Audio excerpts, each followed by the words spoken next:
dostu. Dost mövzusun çoxsu anlamaz, dostluq etmeyi herkes bacarmaz. Rast geldik seninle dar günümüzde, bakıllık kin yer alabilmedi kalbimizde. Hiç ne gelmirdi hemin an elimizden, güzel günler gözleyermiş ömrümüzde. Sana yüreğimi sökerim dostum, sana yüreğimi vererdim dostum.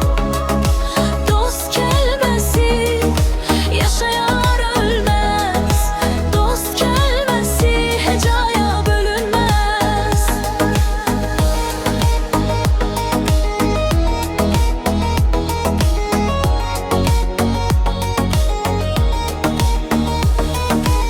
Bu dünyaya bir de gelseydik,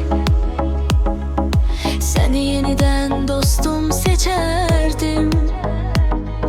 Şerefli, istirablı, çetin ömrü,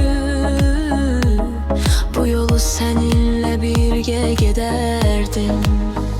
Gördük hayatın her bir yüzünü, yalan danışmadık, dedik düzünü. Dürüst olup mert yaşayıp